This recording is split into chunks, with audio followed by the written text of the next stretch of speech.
bonjour à tous. Vous ne rêvez pas, c'est bien l'un des poèmes les plus connus du recueil poétique Les Cahiers de Douai que nous allons aujourd'hui aborder. Un poème commenté à de très nombreuses reprises, un poème à la toute fin du recueil qui pourrait s'envisager quelque part comme une réponse au poème Sensation, qui lui ouvre le recueil.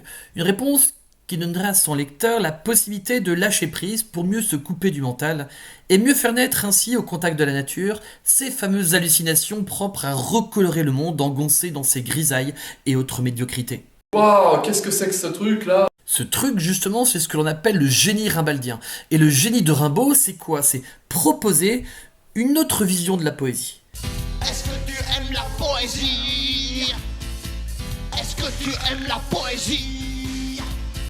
Une poésie qui se vivrait désormais non plus comme un art figé, mais comme un moyen d'expression de transcender le réel. Comme Rimbaud le disait lui-même, je cite, Il faut être voyant, se faire voyant. Le poète se fait voyant par un long, immense et raisonné dérèglement de tous les sens.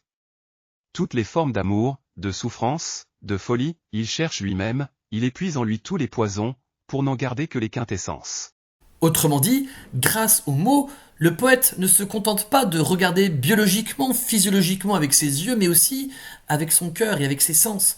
Il s'agira donc de constamment se rappeler que ce que l'on sent sera toujours plus beau, plus fort, plus grand que la réalité objective. Vous pouvez Jean-Pierre? répéter la question? Oui, non. Si tout n'est pas encore très clair, cela va vite de le devenir, car avec une si belle entrée en matière, vous devez très certainement vous dire, oui, bon, d'accord, mais je fais quoi, moi, comme introduction, avec un texte pareil? Eh ben, figure-toi que c'est pile ce que j'étais pile en train de me dire. Sachez de toute façon que pour n'importe quel texte, une bonne introduction d'une explication linéaire, c'est une accroche, un passage d'un extrait représentatif issu du texte, une contextualisation. À quel moment de l'histoire cet extrait a-t-il eu lieu dans le livre? Quand est-ce qu'il a été publié? À quel mouvement littéraire peut-il éventuellement appartenir? Et un découpage, comme les grands axes du texte regroupés autour de plusieurs lignes et d'une idée commune. Est-ce que c'est ok? Est-ce que vous êtes prêts? Et je suis prêt, je suis prêt, je suis prêt. C'est compris?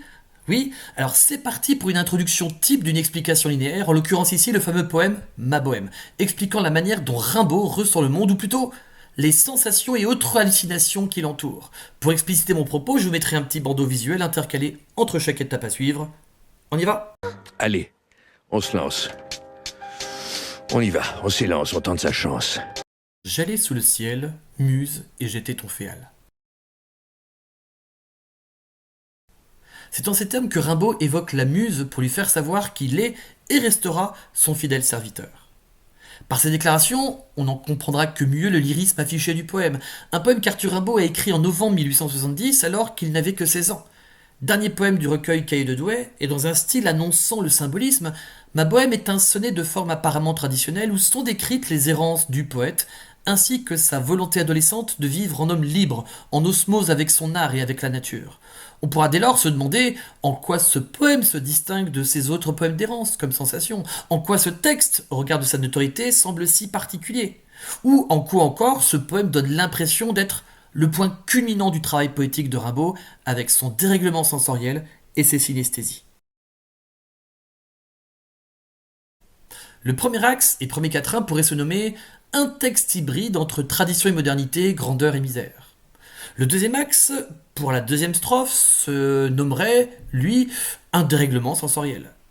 Et le troisième et dernier axe, pour les deux derniers tercets, s'intitulerait enfin une explosion sensorielle pour mieux déclarer sa flamme à la nature et à la poésie.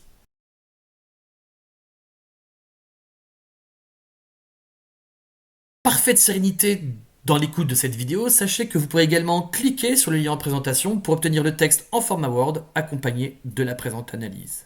Je trouve que t'es un mec super. Enfin, n'exagérons rien, maintenant il vous reste l'explication linéaire à faire. Alors, après avoir lu le texte, concrètement, on fait quoi? Eh bien, on n'oublie pas de bien appliquer la méthode. Et la méthode, c'est quoi? C'est à chaque phrase ou chaque ligne, je trouve, une impression, un procédé, un champ lexical, un registre, une figure de style, un exemple et une argumentation, à savoir un raisonnement un peu développé à partir de vos intuitions et premières analyses. C'est compris? Oui? Ouais, j'ai bien compris, là, j'ai bien compris. Alors c'est parti pour une explication linéaire en reprenant ce quatuor gagnant. Idée, impression, procédé, exemple, argumentation. Go!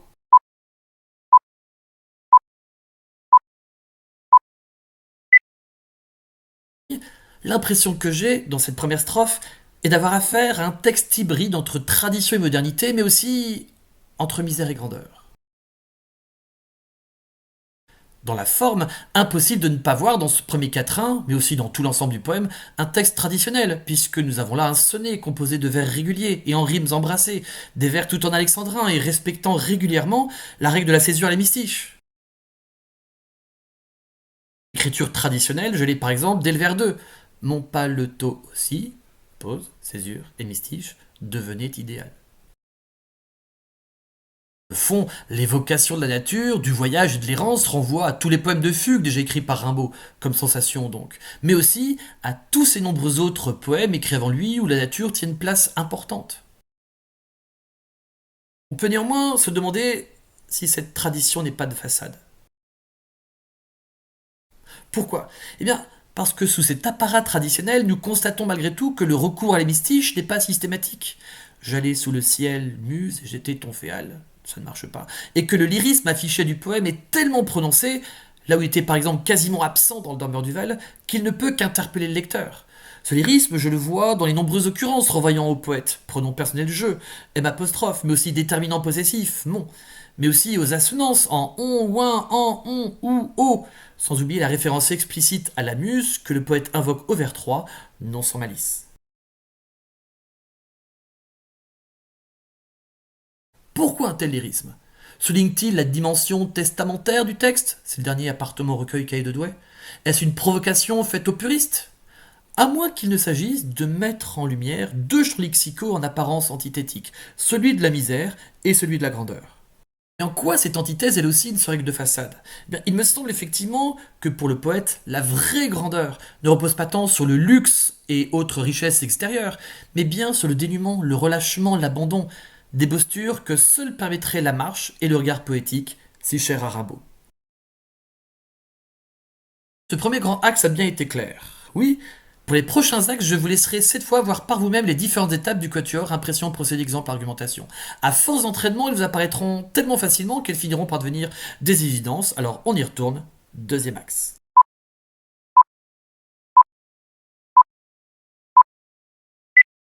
Pour ce deuxième axe et cette deuxième strophe, il me semble que Rimbaud met en place son dérèglement sensoriel, sans doute pour mieux aider le lecteur à le perdre comme lui dans ses sentiers poétiques.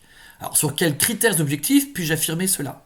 Tout d'abord, le poète semble assumer ses contradictions entre sa misère affichée et sa grandeur supposée, puisqu'il revendique fièrement son statut misérable dans le vers 5. Mon unique culotte avait un large trou. Comme l'attestent les deux adjectifs hyperboliques unique et large, la pauvreté de Rimbaud ici ne paraît donc pas subie, mais bel et bien choisi comme si ce dépouillement était pour lui la condition pour devenir enfin libre et indépendant. Par la suite, ce dérèglement annoncé, s'il passe par la confirmation de ce que l'on pressentait dans l'axe 1, un lyrisme de plus en plus prononcé, à la limite de la saturation, comme on atteste la prolifération d'assonances en on, un, ou, en o, eh bien, il passe aussi par des figures d'inversion qui ne peuvent que perturber la logique du lecteur. Et voilà, je suis très désappointé. La métaphore des rimes, mise en évidence par l'enjambement, semblant rendre consistant des rimes en les associant miettes de pain qu'égrenait le petit poussé, autre métaphore avec laquelle le poète s'associe. On retrouve aussi à l'inverse cette auberge dont les murs deviennent ceux de la grande ours. Eh ben, ça donne l'impression que ce qui était au départ consistant et concret devient abstrait, les murs ayant été remplacés par des étoiles. Abstrait, concret, abstrait brusque forcément le bon sens du lecteur. On retrouvera la même idée dans ce mélange de niveaux de langue familier, oh là là, froufrou, et niveau de langue soutenu, avec le terme féal, mais aussi dans la course évoquée au vers 6, et son immobilisme, dans la strophe qui suit, avec la mention assis au bord des routes. Cette posture, à mon sens, prépare forcément à la synesthésie du vers 8. I don't like where this is going. Stop! Stop! La synesthésie, c'est quoi ? La synesthésie, cela peut être voir un son, entendre une couleur, goûter une odeur. Très fréquent dans la poésie, il permet souvent au poète de dérégler notre machine à ressentir, un peu trop sage, confondant deux sens a priori inconciliables, l'ouïe et la vue, le goût et la vue, etc. Elle nous oblige à voir, entendre, ressentir autrement le texte et donc le monde qui nous entoure. Alors, est-ce que vous voulez un exemple dans le poème de Rimbaud ? Les étoiles au ciel avaient un doux froufrou. Eh bien, ici, on relève bien ce qui relève de la synesthésie justement, puisque Rimbaud fusionne au moins deux sens, celui de la vue, mes étoiles au ciel, et celui de l'ouïe, doux froufrou, comme s'il était possible finalement de voir un bruit. Alors ça, c'est très tordu, mais bougrement intelligent. Axe 3, dans les 2 derniers tercets, il me semble que ce dérèglement et cette perte de repères vont s'amplifiant, comme si Rimbaud, en accélérant ce processus, souhaitait faire de ses lecteurs des voyants, justement, des voyants traversés d'hallucinations pour mieux reconfigurer et recolorer ce monde par ce seul art qu'est la poésie. Alors, sur quels critères objectifs puis-je affirmer de tels propos ? Cette perte progressive de repères, je l'ai dès le début du premier tercet. En faisant le choix de poursuivre sa phrase amorcée dans la strophe qui précède, Rimbaud compose ici ce qu'on appelle des vers libertins. Rimbaud, Verlaine. Rien à voir avec le libertinage, mais les vers libertins seraient plutôt des vers qui rompent avec une certaine tradition, qui voulait que là où les phrases de chaque strophe soient grammaticalement indépendantes des autres strophes. Ce procédé, sans nul doute, peut favoriser cette absence de repères que nous venons d'évoquer. La confirmation de ces énumérations d'assonances en on, un, ou, en qui, à force de se multiplier, pousse le lecteur à fondre et confondre chaque mot décrit. On retrouve aussi des polysémies. La première est visible avec des gouttes de rosée, mises en lumière par le rejet. On peut ici se demander s'il s'agit de rosée du soir ou bien du vin. Dans tous les cas, le poète s'enivre de liberté au contact de cette nature qui le grise. Pour ce qui enlève cette confusion, on a aussi les nombreuses polysémies. Alors, la première, elle est visible avec des gouttes de rosée, mises en lumière par le rejet. On peut ici se demander s'il s'agit de la rosée du soir ou bien du vin. Dans tous les cas, le poète s'enivre de liberté au contact de cette nature qui le grise. Dans ce même vers, on s'amusera également à observer une polysémie par l'homonymie des lyres, l'instrument, que le lecteur peut entendre en délire, folie. Une folie d'autant plus recevable que l'imagination du poète semble de plus en plus prendre le pas sur la réalité. En ce sens, le titre « Ma bohème », que l'on pourrait traduire par « Mon imagination »,« Ma fantaisie » prend tout son sens. Imagination. Cette impression qui précède, je l'ai dans la confirmation du champ lexical fantastique. En s'associant au Petit Pousset, en plaçant son auberge dans cette constellation qu'est la Grande Ourse, et en mentionnant au vers 12 ces ombres fantastiques, on comprend que cette nature au sein de laquelle le poète s'immerge n'est plus tant cette nature objective que chacun pourrait voir observer, mais de plus en plus la nature imaginée et fantasmée par le poète lui-même. Cette fusion entre réel et imaginaire atteint selon moi son paroxysme dans ces 2 derniers tercets, tant la référence au sens est présente. Nous y retrouvons l'ouïe, et je les écoutais, le toucher, assis au bord des routes, le mélange du toucher, du goût et de l'olfactif. Dans les vers, je sentais des gouttes de rosée à mon front comme un vin de vigueur. On peut d'ailleurs s'interroger sur cette fête sensorielle provoquée par Rimbaud. Pourquoi ? Que voudrait-il donc nous prouver ici ? Que veut-il donc célébrer, lui qui a le pouvoir de rimer avec le paysage, rimant au milieu des ombres fantastiques, là où un poète traditionnel ne peut lui que rimer avec les mots ? Sans doute, la réponse vient-elle du dernier vers à travers l'évocation de ses souliers. Dans cette métonymie, l'auteur est réduit à ses souliers, il me semble que Rimbaud s'efface derrière ses souliers et allégorise l'errance, en les associe au cœur probablement pour mieux représenter son amour pour l'art poétique, le seul qui permettrait de fusionner le réel et l'imaginaire, l'abstrait et concret, et le grand et la misère. C'est vraiment très très impressionnant. Voilà, à partir de là, la dernière chose qui nous reste maintenant, c'est la conclusion. Et une bonne conclusion, c'est quoi ? Et puis en plus, je sens que ce soir, je vais conclure. C'est assez simple, une bonne conclusion, c'est une reprise générale des grands thèmes dominants soulevés dans le texte, ici la présentation d'un monde tout à la fois littéral et symbolique, concret, abstrait, invitant le lecteur à déchiffrer, défricher les correspondances par le jeu des synesthésies, et une ouverture. Et une ouverture, c'est quoi ? Une ouverture, c'est ou bien un lien avec un autre livre, un autre texte, une autre œuvre artistique, cinéma, peinture, sculpture, tout petit d'art en général, ou bien une reproblématisation, c'est-à-dire une reformulation des grandes questions que soulève cet extrait, ou bien cela aussi peut être encore les deux. C'est compliqué, mais c'est compliqué. Vous croyez pas qu'on a autre chose à foutre ? Ne m'attendez pas de panique, ça a l'air technique comme ça, mais c'est assez facile. Alors, comme je suis sympa, je vais vous donner un exemple de conclusion en vous mettant tout dedans. Reprise générale des grands thèmes dominants, et lien avec une autre œuvre, en l'occurrence ici, le tableau intitulé Les Souliers, de Vincent Van Gogh, traduisant en couleur l'importance du vagabondage chez le poète. C'est bon pour vous, alors c'est bon pour moi, c'est parti pour une conclusion type, telle que vous pouvez la dire le jour de l'épreuve, c'est parti.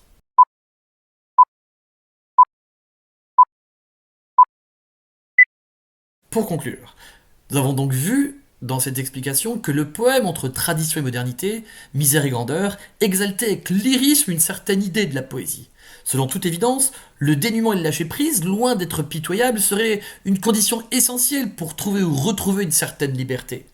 Deuxième et troisième axe, nous avons constaté que le dérèglement sensoriel chez Rimbaud égarait de plus en plus le lecteur, sans doute pour mieux l'inciter à se déconditionner et regarder le monde, donc oui, tel que le voit le poète, un monde féerique où l'imagination peut supplanter le réel, ou en tous les cas le reconfigurer. On peut dès lors associer ce texte à la chanson La Bohème d'Aznavour. Je vous parle d'un temps que les moins de 20 ans ne peuvent pas connaître. Une bohème qui allégorise dans les deux cas une certaine idée de l'insouciance et de la liberté, même si la personne vit dans des conditions matérielles misérables. Il peut aussi se rapprocher du tableau intitulé Les Souliers, une nature morte peinte par Vincent van Gogh. Dans ce tableau, on y voit deux chaussures de marche qui, selon toute vraisemblance, ont déjà beaucoup servi. Comme Rimbaud dans son dernier vers, on peut y voir une allégorie de la marche et de l'errance, mais aussi une métonymie puisque ces chaussures, à elles seules, nous donnent une certaine idée de la pauvreté, mais également d'une certaine forme de liberté. C'est profond ça. Un plan textuel. Enfin, on pourra aussi rapprocher ce texte au poème Sensation, le deuxième poème du recueil.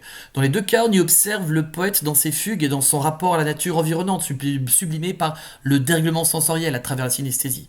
Mais là où Rimbaud, dans Sensation, parle au présent, et avec confiance face au champ des possibles que lui offrent la vie et le paysage, il parle au passé dans ma poème, comme si ses joies étaient déjà un temps révolu face à un futur où planent des ombres fantastiques. On peut naturellement se demander quelles sont ces ombres. S'agit-il d'un climat de conte et de magie dans lequel le poète souhaite installer son lecteur, ou bien s'agit-il plutôt d'une prise de conscience de l'artiste qui sent avec angoisse qu'il est arrivé à la fin d'un cycle? C'était vraiment très intéressant.